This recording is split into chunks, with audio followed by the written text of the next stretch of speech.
from 168 Fitness.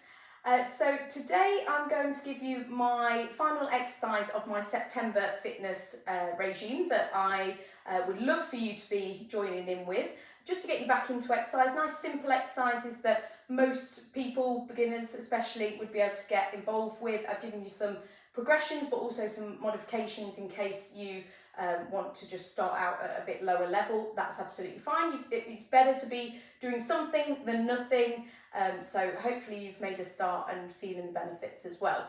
So I've got another exercise for you to do. Not sure whether you'll enjoy it or not. It's a bit like Marmite. We're going to do some plank today. Now, I haven't got a mat here just because I'm only going to demo it. I'm not going to hold it for very long, but I would recommend that you have either a mat, or if you're on a carpet, that's absolutely fine, or a rug, something to just cushion whether you're using your forearms, which I'm going to show you, or on your hands. You probably just want, so your hands might be okay on a hardwood floor, but you would probably want something for your elbows. So even if you just grabbed a towel or something, a blanket or something, just to cushion yourself, that could be good. But I'm going to just show you for a demo purpose. In terms of timing, well, I'll show you first of all, and then we can maybe talk. Maybe I can talk whilst I'm doing it. So to get into position, so first of all as well, I would say if you are brand new to plank, never done it before, you would probably be best doing it on your hands. So hands wise, you want to have them under your shoulders and about sort of shoulder width apart, but it can be a little bit wider. So best way to do it would be, if I say we're going to do plank, put your hands down, see where they are, okay? And that's the same for a lot of things. When I say do squats, see where your feet land when you put them down, see where your hands are when you go to do plank. Just see what feels comfortable. Everyone's different, so some people want them narrow, some people want them further apart. Absolutely fine either way. So hands flat on the floor. I'm starting on my knees, but that's only because I'm not getting into position until ready to go. From this position on your knees, you're going to just extend one leg out, one leg back like that. I just want to be able to show you the full position. So I'm right on my top toe there, but at the moment I'm still leaning on this bent knee on the floor. And then I'm just going to push up onto the other foot. You don't need to do it in as slow a motion as I've just done. You can just do it in your own time. So then I've just readjusted my feet, and I just know that I can just keep my shoulders forward that little bit more. Now, if you are brand new to it, you'll probably find yourself a little bit higher up, shoulders a bit further back, bum up in the air a little bit. It's not the end of the world, but you're not going to get as the benefits that you would if you drop down. Now, what you don't want to do is drop down like this, because that's all the pressure on the lower back. So actually what we want to do, I'm using the screen to help me, about there. But even if you're not using a mirror, or you're not filming yourself perhaps, then that position is shoulders over the palms of your hands. So shoulders forward, pretty much on your tiptoes. So I could probably even go a little bit more forward there, but somewhere about there is about comfortable and the right position. So my tummy muscles are working and my lower back muscles are working. Arms are certainly working. Heart rate's up. You might tell my breathing rate's gone up a little bit as well. And everything is working in this position. So I'm just going to come out of it so that I don't get too out of breath, but that's how to do a plank on your hands. So I call that full plank. You will get lots and lots of benefits of doing that. I think it probably works the upper body a lot more than doing it on your forearms.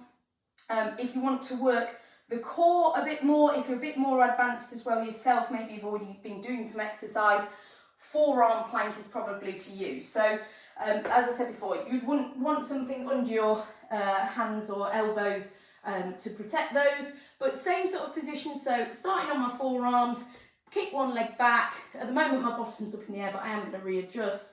Kick the other leg back and then bring in those shoulders forward. So the shoulders are as far forward as you can. I'm right on the tiptoes like that, maybe a little bit drop down, so I need to just lift up a little bit, but it does make it harder. If you drop down like that, that's easier, because all you're doing is just putting all the pressure on the lower back, which is, your back's probably used to that.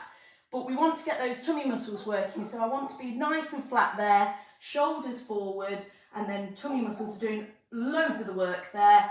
Everything's working, heart rate's up. I'm going to have to concentrate on my breathing, holding it there, and then, just hold it there. If you find yourself slipping, it's probably because you're not far forward enough. It's probably because your weight's in your feet and you're slipping against the floor. So just try and readjust, bring those shoulders forward and just try and hold there. I'm just going to come out of it again so I don't get too hot and sweaty whilst I'm explaining to you what to do. You can hear Bracken barking in the background, perhaps wondering what's going on. Why am I doing plank? Not sure what he's barking about. He wants to get involved. He does like plank. So, Bracken, you okay? We'll ignore him for the moment. So plank, just try and do it for as long as you can. Again, the study that I was talking about last week was saying that he's really going for it now. Bracken, you okay? Good boy. The study that I was talking about last week with the wall sit was also included doing 2 minutes of plank. Now, if you're nowhere near doing 2 minutes of plank, that's absolutely fine. Just build up to maybe being able to do 2 minutes of plank, or you'll still get lots and lots of benefits for doing smaller chunks of plank. So maybe you do 30 seconds, have a stretch, and then do 30 seconds again. You could do that 4 times, and that's the same. As far as I'm aware, doing it in smaller chunks will still give you plenty of health and fitness and strength and all of those benefits as well. So definitely it's better to be doing some than nothing. So don't worry if you can't quite do 2 minutes right now, you can build up to it. So that would be a good challenge. I would say as well, hold it for as long as you can. Really do try and push yourself to hold it a bit longer than perhaps you'd want to. Maybe have, when I'm trying to do it for as long as possible, I'll have my phone in front of me, have my AirPods on or something, so I've got something to distract me. Let's do it for a song or for part of a song, have something that I'm watching on my screen, just so that you're not thinking about the pain as such. Like, it shouldn't be painful, but it will be working you. Just something to distract you so that you can keep going for that little bit longer will be good. But I'm absolutely sweating now from doing the exercises, so hopefully that gives you a good demonstration of plank. I'll be back next week with some more advice on achieving your September fitness goals.